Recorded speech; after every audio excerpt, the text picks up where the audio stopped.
Halo semua, salam sejahtera Malaysia. Selamat datang ke channel Fels Lifestyle. Info padu, info hangat disediakan di dalam channel ini. Untuk teman-teman yang baru di dalam channel ini, terima kasih kerana Anda sudah melawat channel ini. Anda dipersilakan untuk bantu channel ini dengan menekan butang like, share video ini kepada ramai orang, dan juga tekan butang subscribe untuk mendapatkan info-info lebih hangat yang seterusnya. Saudara-saudara, sudah pasti sebelum ini kita dikejutkan dengan isu stalking kalimah Allah. Sudah pasti di Malaysia kita perlu menghormati antara satu dengan yang lain. Perkara-perkara yang sensitif, yang menyentuh berkaitan dengan agama, sudah pasti itu ditolak. Nah, saudara-saudara, akhirnya berkaitan dengan isu stalking kalimah Allah ini, akhirnya ini ada satu berita susulan yang pasti menggemparkan UMNO. Akmal jawab Bos Maidin, soal akidah lebih utama dari jaga tycoon. Ketua Pemuda UMNO Akmal Saleh mengingatkan pemilik Pasar Raya Maidin, Amir Ali Maidin, bahwa isu kalimah Allah adalah isu akidah yang melebihi daripada kepentingan untuk menjaga ekonomi golongan kaya. Bahkan, katanya pemuda UMNO akan melakukan tindakan yang sama, yaitu memboikot Maidin jika mereka menjual stalking tertera kalimah Allah seperti mana dilakukan KK Mart. Ini bukan kali pertama, ini bukan kali kedua. Ini dah banyak kali berlaku, dan kali ini menyakitkan hati umat Islam dalam negara ini. Jadi, apakah salahnya jika tindakan tegas, yaitu dengan boikot, ini dikenakan kepada petualang-petualang ini? Ini isu akidah sebenarnya, Dato' Amir. Saya nak bagi tahu jauh lebih hebat, jauh lebih utama daripada bercakap soal keuntungan ekonomi semata-mata.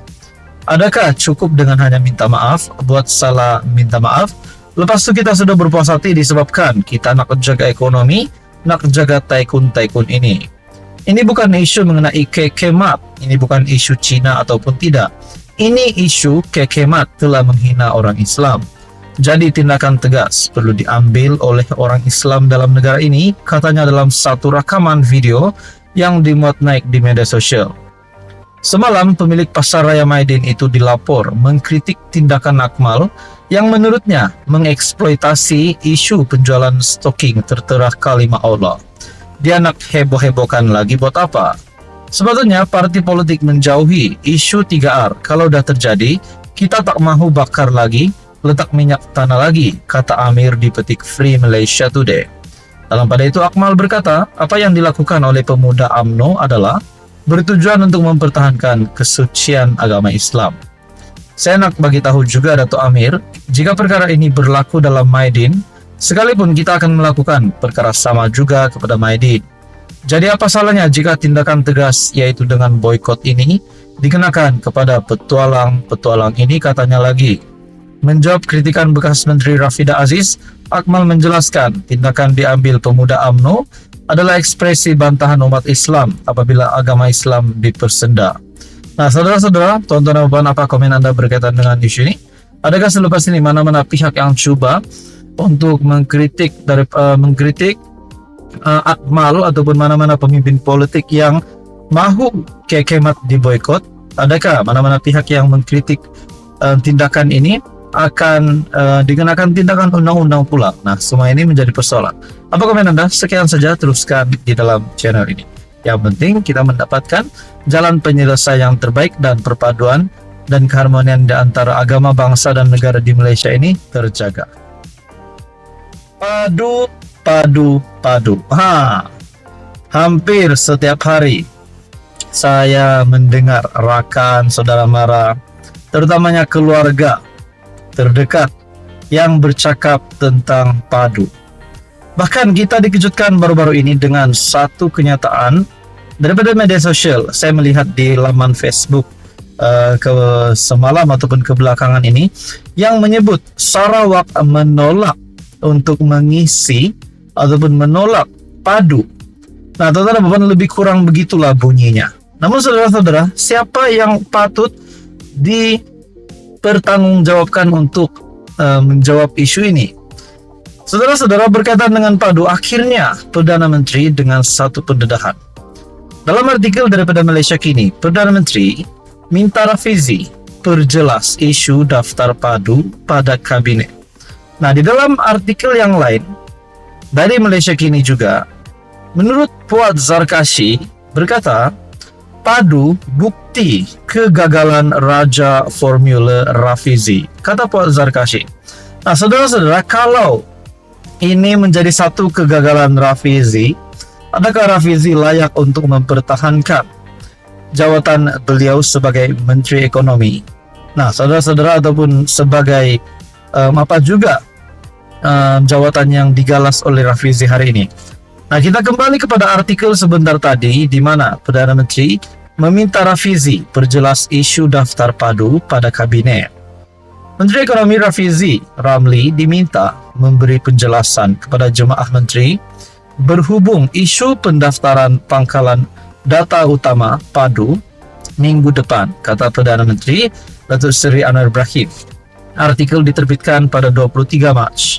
Anwar berkata, ia susulan kebimbangan yang dibangkitkan oleh Premier Sarawak Tan Sri Abang Johari Tun Openg mengenai sistem itu. Semalam, saya sempat bincang dengan Premier Sarawak dan beliau menyuarakan beberapa kebimbangan serta membangkitkan beberapa persoalan. Sehubungan itu, Menteri Ekonomi diminta meneliti dan menjelaskannya kepada jemaah menteri, katanya. Beliau berkata demikian ketika diminta mengulas gesaan Kerajaan Negeri Sarawak agar pendaftaran dan kemaskini padu di negeri itu ditangguhkan. Perdana Menteri ditemui pemberita selepas mengadakan jelajah mesra di Bazar Ramadan Makota Square di Kuantan yang turut disertai Menteri Besar Pahang Datuk Seri Wan Rosdi Wan Ismail.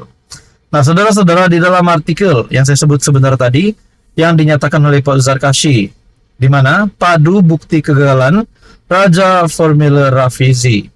Pemimpin UMNO mengkritik kegagalan sistem padu yang disebabkan kelemahan dalam sistem kerja serta komunikasi.